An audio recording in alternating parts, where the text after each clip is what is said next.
आता पुढे जर बघितलं आपण कन्या लग्न. आता हे कन्या लग्नामध्ये कन्या लग्नाचा स्वामी कोण आहे? तर बुध आहे, मर्क्युरी. आता बुध हा काय आहे? तर बुध हा तर्क, बुद्धिमत्ता, विश्लेषण, गणित, प्रशासन, लेखन आणि सेवा या वृत्तीचा हा ग्रह आहे. म्हणून कन्या लग्नाचे लोक अत्यंत शिस्तबद्ध असतात, परिश्रमी, विश्लेषक आणि सेवाभावी असतात. सरकारी क्षेत्रासाठी हे उत्तम गुण आहे.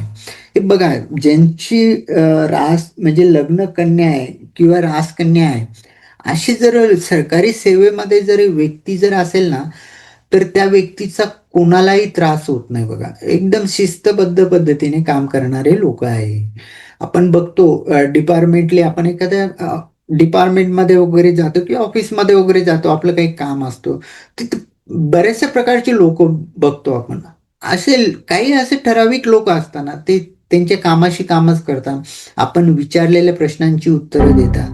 ठीक आहे, ते डिपार्टमेंट जरी त्यांचं नसलं तर ते आपण त्यांच्याशी जर चर्चा केली तर आपलं ज्या क्षेत्राची काम आहे, ज्या डिपार्टमेंटमध्ये काम आहे, त्या डिपार्टमेंटची आपल्याला व्यवस्थित माहिती देतात आणि व्यवस्थित गायडन्स करतात. तुम्ही हे करा, हे डॉक्युमेंट लागतील, इथून झेरॉक्स आणा, हे असे व्यवस्थित शिस्तबद्ध आणि व्यवस्थित जीवन जगणारे लोक जे आहे ना, ते कन्या राशीचे लोक आहे. तर असे लोक ऑलरेडी गव्हर्नमेंट सर्व्हिसमध्ये हवे आहे आणि असे पाहिजेच, जेणेकरून जे सर्वसामान्य जनता आहे यांना त्रास होत नाही आणि आपले काम करण्यामध्ये चांगली मदत होते.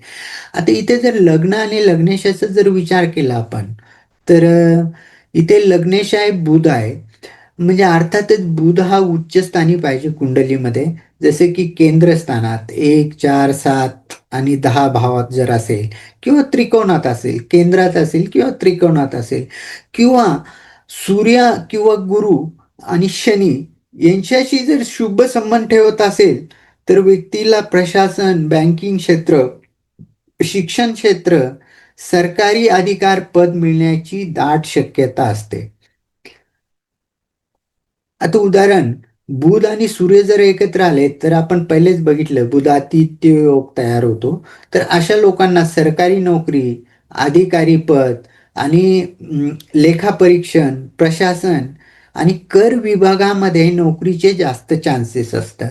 तर कन्या लग्नाचे जर कुंडलीमध्ये हा जर योग आला बुध आणि सूर्याचा, तर अर्थातच या लग्न कुंडलीमध्ये बुध हा मेन ग्रह असतो, कारण तो लग्नेश असतो. आणि त्याचा जर सूर्याशी संबंध आला, म्हणजे लग्नेशाचा सूर्याशी संबंध आला, तर बुध आणि सूर्य यांची जर युती जर या कुंडलीमध्ये जर घडत असेल, तर तिथे अशा व्यक्तींना लेखापरीक्षण किंवा प्रशासन क्षेत्रामध्ये किंवा कर विभागामध्ये नोकरीची जास्त चान्सेस असतात आणि तिथं त्यांना उत्तमरित्या यश मिळतं.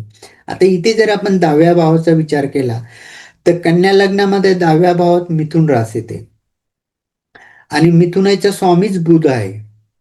याचा अर्थ लग्नेश आणि कर्मेश एकच ग्रह आहे. व्यक्तीला आपल्या बुद्धिमत्तेने आणि ज्ञानाने नोकरी मिळते.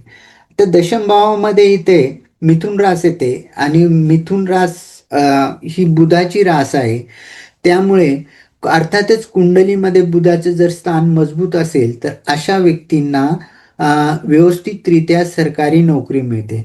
बुध जर बलवान असेल तर व्यक्तीला स्वतःच्या बुद्धीने आणि तर्कशक्तीच्या जोरावर स्पर्धा जिंकून सरकारी पद मिळते. असं बुध जर 10व्या भावात असेल, उच्च राशीत असेल किंवा सूर्याच्या युतीत असेल, तर अधिकारी वर्गात, प्रशासन किंवा सरकारी कार्यालयात काम करण्याचा योग हा जातकाला तिथे तयार होतो.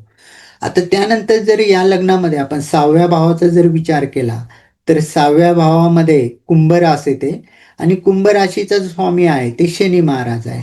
तर अर्थातच शनी महाराजांचा शनीचा जर 10व्या भावाशी संबंध येत असेल, बुधाशी शुभ संबंध येत असेल, तर व्यक्तीला सरकारी नोकरी, दीर्घकालीन सेवा किंवा अधिकार पद हे प्राप्त होते.